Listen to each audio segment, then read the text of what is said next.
বিসমিল্লাহ রহমান রহিম। প্রিয় দর্শক শ্রোতা, বিশেষ করে আমার যারা প্রিয় সাবস্ক্রাইব ভাইরা আছেন, আপনাদেরকে জানাই আন্তরিক শুভেচ্ছা অভিনন্দন। আমি আল্লাহর কাছে দোয়া করি আপনারা সবাই ভালো থাকেন সব সময়। আজকে সবচেয়ে একদম লেটেস্ট খবর, জামায়াতের আমির ডক্টর শফিকুর রহমান হঠাৎ করে অসুস্থ। তেনার যে হার্ট আছে, হার্টের ব্লক ধরা পড়ছে। আপনাদের অবশ্যই মনে আছে, গত কয়েকদিন আগে সরওয়ার্দী উদ্যানে একটা বিশাল বড় সমাবেশ করেছিল। ওই সমাবেশে উনি বক্তৃতা দিতে উনি এক পর্যায়ে স্টেজে তিনি অসুস্থ হয়ে পড়ে যান। ওখানে সঙ্গে সঙ্গে ডাক্তার প্রাথমিকভাবে ট্রিটমেন্ট দেয়। পরে সে বসে থাকা অবস্থায় তার বক্তব্য প্রদান করেন। এত করে আমার কাছে মনে হয় মানুষ এটা ভালোভাবে নেয়নি। কারণ একজন অসুস্থ মানুষ আগে তার সুচিকিৎসা, তার বক্তব্য পড়ে, এটা অনেকে ভালোভাবে নেয়নি। এতে করে জামাতের পরাজয় হয়েছে সেই দিন। তো তিনি ওই ঘটনায় তিনি ডাক্তার কাছে যাওয়ার পরে তার হার্টে ব্লক ধরা পড়ে।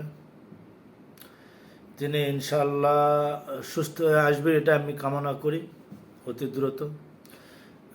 তিনি অস্ত্রোপচার ইনশাআল্লাহ খুব অল্প সময়ের মধ্যে ইনশাআল্লাহ হবে। আশা করি উনি সুস্থ হয়ে ফিরে আসুক আমাদের মাঝে। ডক্টর শফিকুর রহমান অনেক ভালো একটা মানুষ, এতে কোনো সন্দেহ নেই।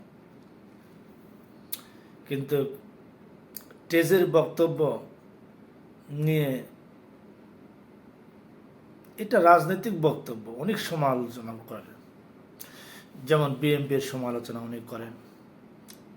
জামাতের জেনারেল সেক্রেটারি ডক্টর তাহের সেদিন বলেছে যে আমরা যেটাই করি আমরা বিএনপির সাথে আছি, বিএনপির সাথে আমরা আছি, থাকবো। নির্বাচনের তফসিল ঘোষণা হওয়ার পরেই দেখবেন বিএনপি আর জামাতে এক হয়ে গেছে। আর তারেক রহমান তো অচিরে ইনশাল্লাহ চলে আসবে। এক মর্মান্তিক ঘটনার সাক্ষী হয়েছে বরিশালের মানুষ।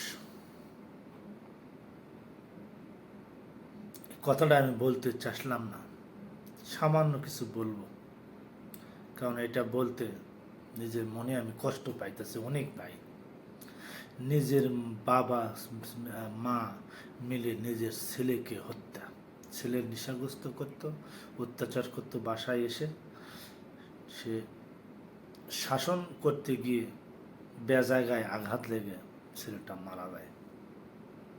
অকল্পনীয়, এটা ভাবাই যায় না। নিজের সন্তান কত কষ্ট করে মানুষ করছে। বেশ কিছু বলবো না ভাই, এই পর্যন্ত আজকে। তোমরা ভালো থাকবা, সুস্থ থাকবা, বেশি বেশি করে আমার চ্যানেলটা তোমরা সাবস্ক্রাইব করবা, পাশে থাকবা। আল্লাহ হাফেজ, দেখা হবে নেক্সট ভিডিওতে। The next day.